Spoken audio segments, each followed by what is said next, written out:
Hi everyone, this is Kevin here, coming at you from Smartphone Review Pro with my hands-on and first impressions video of the Samsung Galaxy A20s.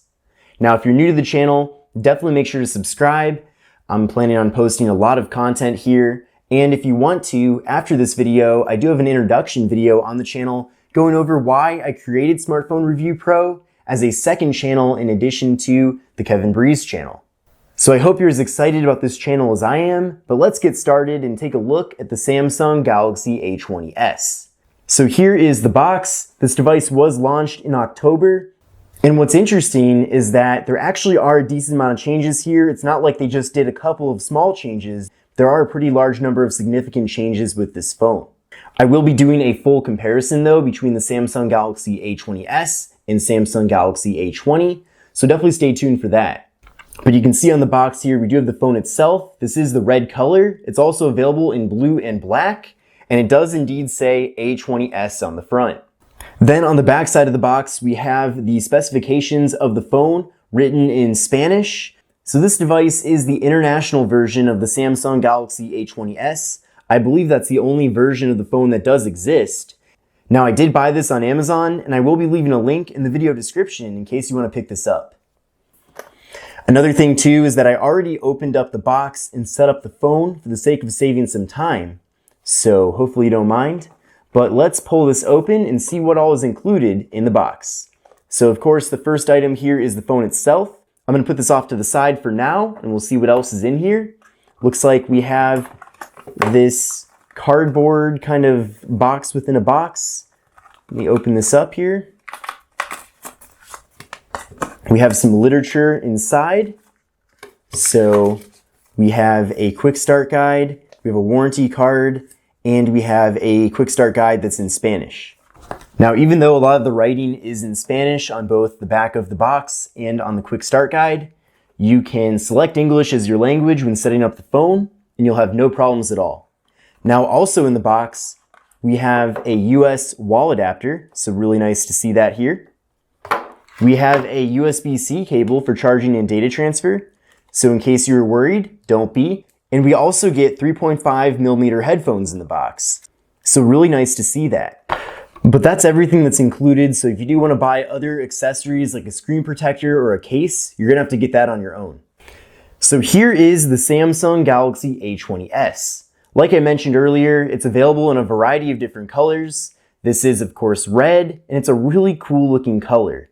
So just like the Galaxy A20, the material on the back is a reflective material, but it looks like the actual design is a bit different, and I think it looks really cool. So definitely let me know in the comments what you think of this design here on the back. And what I mean by the design is that it's not simply just a flat, reflective piece of plastic. Instead, it kind of has this wavy look in the back, so really awesome.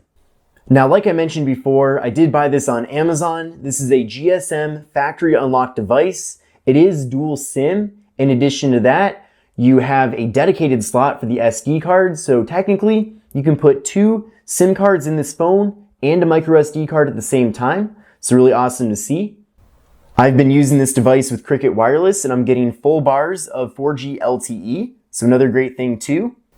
And I paid around $179 for the phone. Now there are several different listings for this on Amazon, so I will be linking the one in the video description that I personally got this phone from. Now the display on here is a 6.5-inch display. It's an IPS LCD display, so unlike the Galaxy A20, which features an AMOLED display, this one is LCD, so keep that in mind. So definitely a little bit of a compromise there. This display is 720p, just like the Galaxy A20. We're getting a PPI of 264 and a 19.5:9 aspect ratio. Now, despite this display being LCD, it is decently bright, and I think it does look good. Of course, it doesn't look nearly as good as an AMOLED display, and you'll definitely be able to tell that the viewing angles certainly are not as good, but the display itself is a nice looking display for what it is. So you're gonna have no issues here with using the phone. In fact, if you've never used an AMOLED display before, then you really won't even know what you're missing out on. But if you have used AMOLED in the past, then you'll definitely be able to notice that this phone does feature an LCD display. Now the device does feature a pretty solid screen to body ratio. You can see we have a little bit of a chin here on the bottom, And then up top, we do have a water drop notch. And in that notch, we have an 8 megapixel front-facing camera. The device features 32 gigabytes of internal storage with SD card expansion. Now, I believe in some markets there is a 64 gigabyte version of the phone available, but I could not find the 64 gig version of the phone anywhere on the Amazon US store. In addition to that, the 64 gigabyte version of this phone features 4 gigs of RAM instead of the 3 that we're getting with the phone. So we are getting 3 gigs of RAM here. The device features the Qualcomm Snapdragon 450 processor, which is a different processor from the one that comes with the Galaxy A20, which is an Exynos processor. Now, like I mentioned earlier, we're going to do a deep comparison between this phone and the Galaxy A20 in a separate video. So I don't want to, throughout this video, just keep comparing it to the Galaxy A20, because I know that those of you that are here to see the Galaxy A20s, which is this phone. But 3 gigs of RAM with this and the Qualcomm Snapdragon 450, which interestingly, that's the same exact processor that we get with the LG Stylo 5. Now, I did run an Antutu benchmark test with this phone already, and I'll pull up the scores here to show you. So we'll let this load right now. And I got a total score of 87016 with a CPU score of 37321. So not the most impressive score ever. A pretty standard score though for the Qualcomm Snapdragon 450. So I'm not really surprised by it, but it's certainly nowhere near the kind of benchmark score that you would get with a flagship phone like the Galaxy S10 or the iPhone 11 or LG G8 or the OnePlus 7 Pro. But like I mentioned before, 32 gigabytes of internal storage with this, and we do get SD card expansion, which is great. There is no wireless charging with the Samsung Galaxy A20s, but we do have a fingerprint sensor on the back and face unlock as well. So I'll do a demonstration of the fingerprint sensor right now, and very quick there. So a very solid, good fingerprint sensor on the phone. Also on the back, we have a triple camera setup.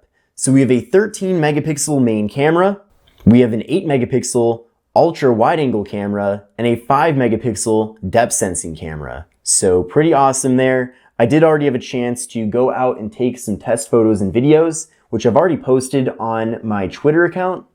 And so far, I'm really impressed with the photo and video quality from the device. We do get portrait mode with this on both the front and rear cameras. In fact, I'll do a quick demonstration here showing you what you can do with the wide angle camera. So this is with the standard camera. And now I'm going to switch over to wide angle. And you can see how much more content is able to fit into the frame. So there's definitely certain situations where wide angle makes sense, and other situations where you want to use the standard camera. Without a doubt, the standard camera certainly does produce better results as far as the quality goes. But of course, it is cropped in a lot more compared to the ultra wide angle camera. But I'm going to save all the photo and video samples for the full review video. So I hope you're excited for that and looking forward to checking that out. Now, the Galaxy A20s features a 4,000 milliamp hour internal battery, so a pretty beefy battery, and we're getting Android 9 Pie with the device. Now, it does run Samsung Skin, so a pretty thick skin here, but if you are used to using Samsung devices, this certainly will not be anything new for you. In case you're wondering, this device will eventually get Android 10. Now, for the Galaxy A20, I know specifically for that phone, Samsung has pledged to release the Android 10 update in about May of 2020. I haven't heard anything specific about when the A20s will be getting Android 10, but I'd imagine that if the A20 is getting Android 10, the A20s will as well. So pretty nice specifications with this device considering its really inexpensive price tag. Again, I paid just $179 for the phone, and it's factory unlocked and will work with any GSM carrier. So taking a look at the front of the device again, a really sharp display with this phone, even though it is 720p, so it is a good looking display, not quite as good as AMOLED, but still not bad at all. On the left side of the device, we have the slot for the dual SIM cards and micro SD card, and we have the volume button. Then on the right side, we have the power button, and that's it. Then on the top of the phone, we have the noise canceling microphone. Then on the bottom, we have the speaker, we have the microphone, we have the headphone jack, and we have the USB-C port for charging and data transfer. And then on the rear of the device, we have the triple camera setup, we have the flash, we have the fingerprint sensor, and Samsung logo. So a very nice design with this phone, definitely very practical. And having this really massive display makes it great for content consumption. Now, despite this phone being an international device, it's going to work really well with your favorite GSM carrier. So I'm using this with Cricket Wireless, and Cricket doesn't necessarily have the best speeds ever, but I'm definitely getting what I'm paying for by using my SIM card with the Galaxy A20s. So it's going to work really well with any GSM carrier, whether that's AT&T, T-Mobile, Metro by T-Mobile, Cricket, AT&T Prepaid, Mint Mobile, and other GSM carriers. So keep that in mind. And you can see I got a score of 6.99 megabits per second down and 7.22 megabits per second up. Now, something that is a bit disappointing with the Galaxy A20s is that it looks like it is not compatible with 5 gigahertz Wi-Fi, so you are limited to using this with networks that are 2.4 gigahertz. So keep that in mind. It's not really something that I would consider a deal breaker, but it would have definitely been nice to see 5 gigahertz Wi-Fi supported by the phone. But I hope you've enjoyed my hands-on and first impressions video for the Samsung Galaxy A20s. Again, if you want to check out this phone on Amazon, I will be leaving a link in the video description, and make sure you subscribe to the channel. I'm planning on putting out a ton more videos about this device in the next week or so definitely stay tuned for that. I'm going to be comparing this phone to the Galaxy A20 and also to a variety of other budget smartphones. So thanks for watching, and I'll see you in the next video.